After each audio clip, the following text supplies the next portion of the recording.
People often say that I saved LeBron's career. I was like, LeBron had an incredible game. He got us all a ring. Just the same, we're part of a team. That's what being a team is all about.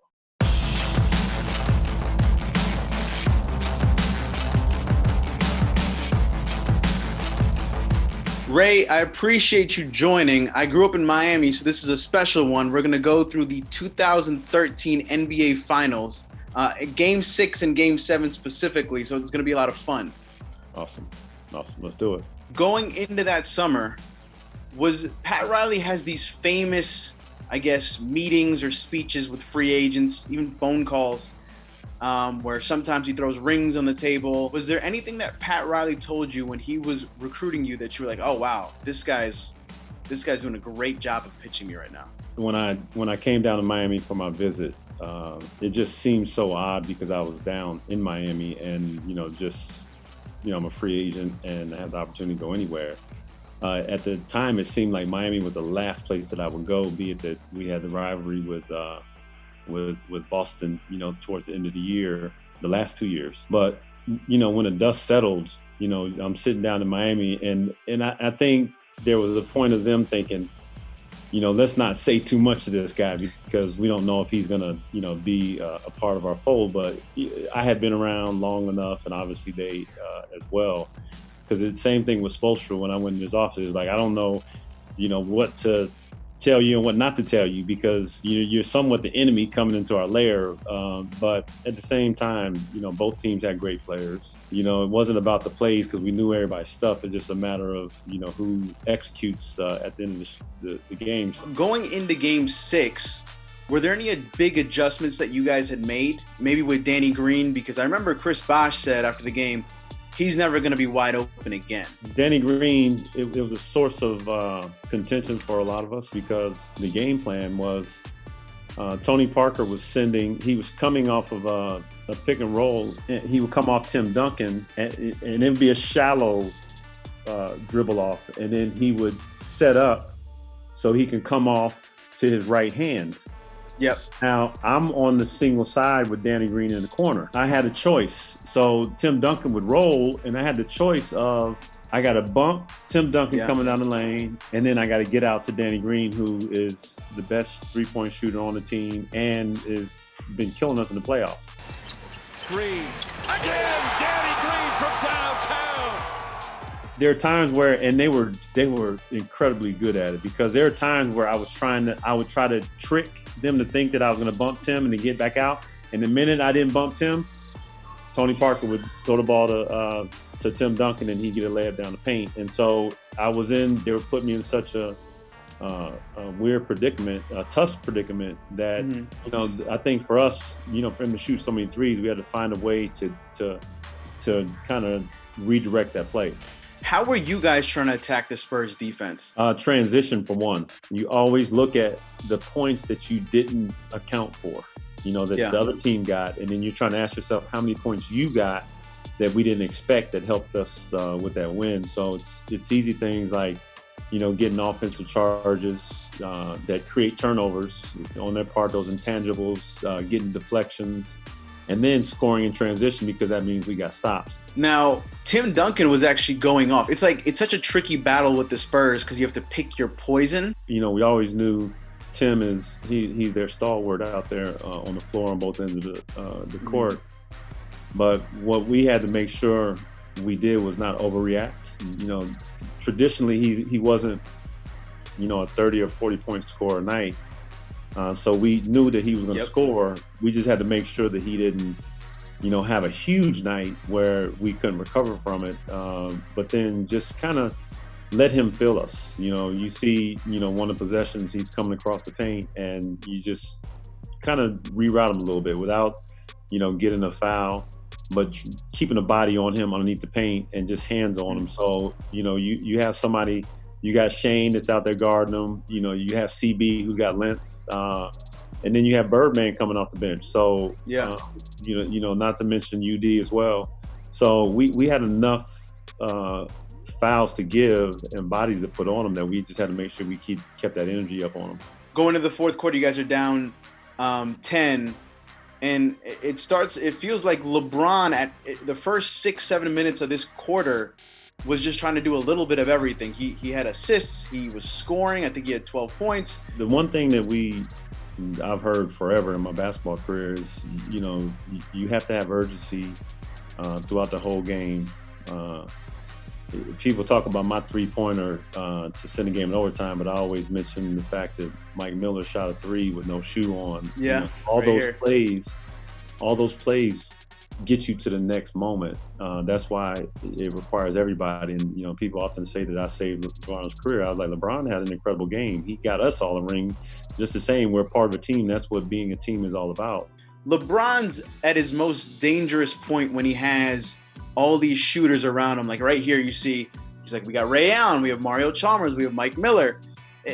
Was it kind of the perfect combination with you coming into the Heat of like, LeBron will really be able to flourish with all these shooters around him? Well, I definitely gave them added dimension when I came, but they won the year before. So I used to joke with them all the time and say, you guys didn't need me. You guys had plenty and you won the year before. It definitely helps to add a little more firepower. But it can be a little predictable if you're doing the same things and guys are just standing around watching. And if LeBron is initiating the offense every time, then it's easy to guard. You put yourself in bad predicaments. So you do have to learn execution and down the stretch, so everybody knows where they need to be. And ultimately, most guys are interchangeable. So if you think about certain plays, everybody could be in different spots on the floor, and we can win games because we execute. Last 2 minutes of the game, you guys are up 3, and it felt like you played perfect defense on Tony Parker, right? Is there anything you would change here? No, I mean, you think about that shot. LeBron still got a hand in his face, and he made a tough shot. We always say, playoffs, you win or go home. And then in the same token, this is where players make their names and build their legacies. Are you a believer in momentum change? Yes. I mean, it's crazy. I mean, you could see it in other sports, but none like basketball. You got to know how to break their momentum. You got to know how to slow the game down sometimes when teams get on the roll. The reason that the Spurs were so good, I mean, there's many reasons, but one of them that kind of alludes to is the simple fact that you by the time you get to that point of the game, you're looking at the game and you're watching. There's biases now, the game has taken place. So you're looking at me, I was at the top of the key, and you see me guarding Danny Green. You see everybody basically guarding, because we have gotten snake bitten too many times from Danny Green shooting a three or somebody on the perimeter because they move the ball well. So now you give Tony Parker the room to operate. And, I'm in position, LeBron's in position, but then Tony has too much room because he's so fast and he's very elusive on the basket that, if you start in the game off from the beginning, all of us are going to be on the elbows. There's going to be no gaps. So that little bit of slippage happens in the games where they score, but at the same token, we're given objectives during the timeouts, like don't leave your guys. Now they're loaded up on LeBron here. Yeah, let's go. Everybody's on the elbows and paint, so they're trying to take the ball out of his hand. So they want LeBron to pass it here. They want him to pass it. You see D Wade at the top, and Danny Green is almost baiting D Wade to shoot the ball. Yeah. And so we had to figure out a way to put ourselves in a position to put the shooters, 3-point shooters in LeBron's eyesight. And for me, that's why, ball finds movement, and I just try and keep moving. So, I know D Wade, he cuts, he's a flasher. And so I got to kind of place. When you foul Ginobili here, it becomes a 4-point game. Are you starting to feel it slip away? It was difficult because our minds were still right there. It was going in another direction. You can see the few San Antonio Spurs fans in the arena, in the crowd section cheering as if it was over with already. And then those damn yellow ropes came out, and it was like a bad feeling in the pit of my stomach. When you saw the yellow ropes kind of being pulled out and you saw the trophy being wheeled out for the Spurs, what was your first reaction to it? It really pissed me off, and that's why I stayed focused and I just stayed in the moment. You said when you made the shot, right? Get those ropes out of here? Yeah, with a couple of expletives in between. Yeah, no. Yeah. execution is key. Like every good team throughout the whole year, when you have shoot arounds at the end of practice, you should be going over these fourth quarter scenarios because once you get thrust into these situations, you need guys to be able to understand timing and where everybody should be. Now, you guys called your last timeout with 28 seconds left. Is Spo drawing up 2 plays, one for this possession and one for the possession after? Because you're 2 possessions away from tying the game. That timeout was strictly for the situation. And by this time, we knew exactly what it is that we need to do to get to where we need to go. Pop gets criticized a little bit for not having Tim Duncan in the game. What are your thoughts on that? Monday morning quarterbacks. Yeah. Everybody's going to, Pop to me, from what I've witnessed over the course of my career, he's the best coach that I've seen, in the NBA. And if he could do it all over again, I'm not sure if he would do it differently because he knew what he was looking at and he made a decision because he trusts all his guys and he wanted to prevent us from switching and having a mismatch and having Tim at the top of the key. But the man has won 5 championships. So, his worth is definitely, up there with the greats, and he's had some great players. So now LeBron makes the 3, it goes from a 5-point game to a 2-point game. Now you're starting to feel like, okay, we just need one miss here. And the game's kind of alive again. Yeah. When you think about it, when you get the ball down to, the game down to, a 2-point game when it was just 5-point game at the end of, under 20 seconds ago, you're like, anything could happen. Walk me through it. There's no timeouts. And then Kawhi makes the shot. I always try to be the trail guy because I want to get a weak side screen. Mm-hmm. You see that screen that D-Wade hits, but unfortunately we're small guys, so they switch. They're switching everything. That's why Tim Duncan's not in the game. Once I went in, Danny Green didn't come back out. And then somebody had to rotate to help me. But if I stayed there, then I was ineffective. So, again, we just got to get the ball. It doesn't matter. I can't sit on the perimeter. We got to be, active contributors. So that was me trying to get down there. And I was fortunate that CB looked at me and then he threw me the ball. And to me, that was the greatest moment right there when he got me the ball. When he could have did anything with it. And I always ask him, why did you throw it to me? And he said, are you kidding me? I wouldn't have had to throw it to anybody else in the world. Rebound Bosch, back out to Allen, his 3-pointer, bang! I want to give you credit because it looks like you practiced that shot 100 times. You knew exactly how many steps to take. You didn't look down once and you shot the shot and you drilled it.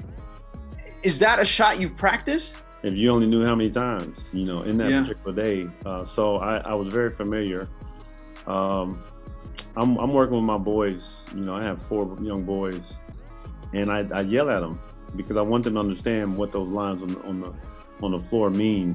Being so aware of them. So when you take a turnaround jump shot at the elbow, you have an understanding how far you are away from the basket. So sometimes you have to get it up real fast, and you got to work on those feet first. Those feet have to almost get there before the ball gets to you. So once the ball comes, you're only going in one direction, and so that's the thing that I worked on, transition, sitting on the floor, laying on the floor, sitting on my knees, hopping up to, receive a pass where I now have to work so hard to get my feet to where they need to go. So I have to go one direction. And so it wasn't a mistake. It wasn't by chance. It wasn't lucky. It was just all work and preparation. When they review the play, are you a little nervous that maybe your foot was on the line, or were you confident that, you were? Yeah, very. I went back to the huddle. They called the timeout, and I looked at Mike Miller, and he had his head down. And I said, "What? I hit the line? I did." Because at that moment, I've done this forever, but all it takes is that one time where you just catch a piece of it. Yep. And then they're going to review it and they're going to make sure. I mean, we're not even talking if my foot was on the line. At that moment, and so. I take a deep breath because it just, there's so many different implications behind, if my foot was on the line. But then again, you figure to be an expert at something, to master something, it requires you to do it over and over again every single day. And, in your first couple of years, it may not pay off, but maybe 18 years in, 17 years in, it may pay off for you, and it may be all worth it. And I think that's what ultimately it came down to. So you look at the screen, right? And that's how you find out, okay, I'm definitely good. Well, no, because once he said it was good, I didn't look at the screen. But I was in the timeout, and I was looking over at the referee, when I was sitting down, just to make sure. And it was almost like a breath of fresh air, knowing that we had life. We still had room to fight, and it was interesting because after we won Game 6, it just seemed as though, okay, we can do this now. How many times have you seen the shot? In the thousands. Yeah. Whether by choice or not, it always pops up on social media. It'll come on TV, quite often, across the ESPN. And it's amazing how, 7 years later, it's still like incites a reaction where my adrenaline starts racing. The game came on TV last week, and we all kind of stumbled on it, as we were watching TV, and we watched the last 2 minutes of it, and we screamed as if that ball didn't go in. Like we didn't know it was going to go in, the whole family. So we were, I was like, wow, the ball still goes in. That's a good thing. I'm glad nobody's altering history and not allowing that ball to go in. Were you nervous in the moment? No. So nervous watching it because when you're watching it, you have no control on what potentially can happen. That has to be so nerve-wracking for a fan when you're sitting there and you're just on the other end. That's why it's completely exhilarating when your team wins. When your city is in a championship game and it comes down to the wire. Like football, a team is about to score, they're marching down the field, but to hit a game-winning shot at the buzzer when you didn't know it was going to happen is truly one of the most amazing feelings that you could ever experience. At the same token, whether you're a basketball fan or not, that will send chills down your spine to watch a shot like that. That's March Madness and shots that guys have hit over the course of NBA history. Truly, put people in such a euphoric state. Or in the same token, it can depress people for a long time because you did it against their team. Yeah. Danny Green told me every time he sees it on Instagram, he just scrolls past as fast as he can. He said, "I can't watch it. I can never watch it, even after 2014." So yeah, and they got their revenge in 2014. So they should all be happy we split. Is this the most clutch shot in NBA history? Again, I think it goes back into the category of just like you know where you were. I think when we look over my shoulder here. A good friend of mine made sure that I always am reminded of it. Is it your favorite moment of your NBA career? It's hard to say my favorite moment. It probably had it's probably the heaviest moment that I've ever experienced. For what we were playing for. Timeout's called. They're reviewing the play. It's a 3. How are you trying to defend this last possession? We got to keep the ball in front of us. That's it. Tony Parker's going to drive, keep the ball in front of them, and don't let them get a cheap shot. And the one thing that we always say and have said in this moment at that point was, do not go for pump fakes. You do not want to lose this game because he has the opportunity to go to the free throw line. Don't go for pump fakes. Going into overtime, was it just let's just take care of business, not get too excited? Because you could also see a team getting too excited in that moment and then losing it in overtime, right? Yeah, and I learned over the course of my career how you lose games is when turning the ball over, missing free throws, and not rebounding. And that was somewhat of the recipe for us, there at the end of regulation where we put ourselves in a deficit. And so, being at home, it allowed us to just kind of settle in and just take our time and do the right things and don't do anything silly. And ultimately, again, that's where home court advantage, played in our favor. You have 3 straight possessions defensively where you guys just made sure they did not score. You kept switching. Were you the best defensive team this year? It's hard to say. I mean, we had our deficiencies. It's hard to say if we were the best, but we got the stops when we needed them, and ultimately, I would say that our defense wasn't as good as our offense, but we were still up there in all the categories amongst tops of the leagues in the league. So when you see Manu going down the court, what are you trying to do? Are you trying to just stay in front of him? But how do you also avoid kind of getting caught in the restricted area and fouling him? Well, the game plan with Manu was to keep him from going left. And you notice they always give him the ball at that same side of the floor so he can go strong left side. So I just want to make sure that I stayed in front of him and don't let him get a direct line to the basket.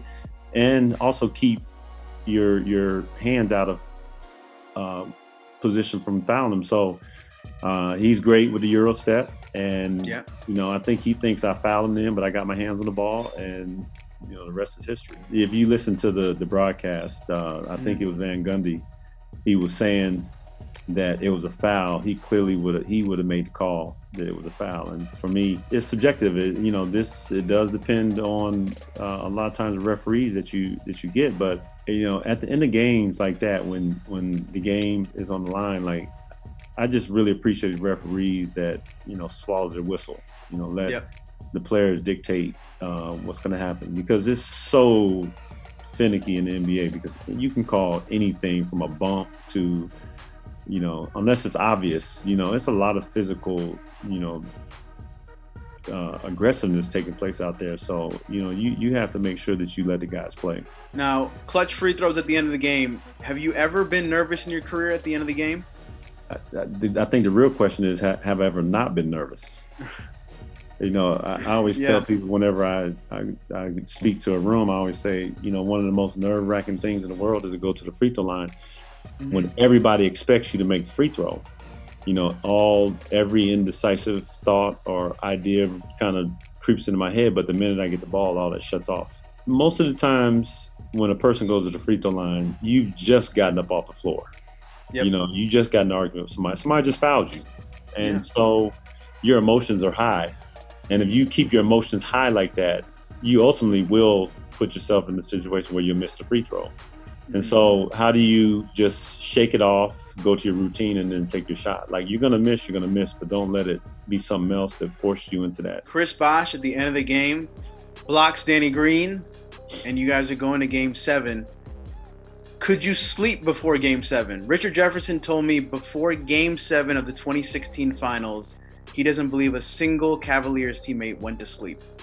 Every Game 7 that I played in was the most excruciating day going into that next day, in my life. It's like you just want to just take your heart out and place it somewhere else, so you can just exist, because you can't breathe, you can't think, you don't want to do anything. I don't want to turn the TV on. So you have to figure out something to watch that's not TV, that's not SportsCenter, not talking about what's going on in the game. You don't want to talk to family. You don't want to do anything but just try to let me get to this moment so I can start, because you're thinking about all the things that you need to do better, all the mistakes, all the small little nuances about the other team and about what you got to do from the Game 6. So it's a difficult situation. And I think the great thing about the playoffs is, the teams that adapt are the ones that win. And ultimately, when you lose, the lows are so low and the highs aren't high enough when you win. Going into Game 7, any adjustments? Were there any adjustments that were made? No, it was just watching the film and seeing the things that they're doing, things that we need to work on. But you got to remember, at this time, the last game of the NBA season, we've been doing this now for probably 9 months. So there's not much that you could talk about. It's more about, whatever injuries you have, make sure that you get off your feet and just get ready to kind of go to war in a day and a half. Is there anything said by LeBron or Wade before the game? Because LeBron probably had his best game of the series, right? During Game 7? Yeah, but again, we're the oldest team in the league. Everybody knew the business. Everybody knew exactly what we needed to do. And it was just a matter of just let's get there. Let's get to it. And let's minimize our mistakes and capitalize off of theirs. Now, the last shot with LeBron, was this the play that was drawn up for him? Yes. Yeah. So it's interesting because Mario, he wanted to go too early, but we just wanted to put try and get Tony Parker on LeBron because we wanted to see if they would switch, because Kawhi he had laser focus on LeBron. So, we're putting the smallest guy on him, and we wanted to see how, what they would do and how they would adjust to that. The Spurs wanted LeBron and Wade to shoot the ball, right? Like they were kind of, I want to say beg, but they would prefer if they were giving space, that way LeBron or D-Wade would take the jump shot. And this was the game where they were going to hit every jump shot. Yeah, and a lot of times you look at, the players, across the league, like it's a sign of disrespect if somebody goes underneath the pick and roll on you. Yeah. And so at some point you have to evolve to be able to shoot that shot when somebody goes underneath the pick and roll on you. So, that's what LeBron, he's been completely athletic, incredibly athletic his whole career. And so a lot of teams say, hey, we want to see you beat us over the top. And, that's what he's adjusted, evolved to. Where did you get the goggles from? I don't remember. Okay. I know that I brought them specifically for this moment. And yep. Because we knew this is what where we needed to be. But just from celebrating the way we did in 2008, like that champagne burns your eyes. And so okay. I knew I was going to be ready to be doused with champagne. So I certainly, you always say, if you stay ready, you don't have to get ready. Was there anything you learned about yourself at the end of this series after you won? I don't believe it was anything personal that I learned. Mm-hmm. You're going through this experience, and there's always something, that you have to add to yourself. It requires humility, and you're constantly growing. People always ask me what championship for me means is more important. It's you can't compare.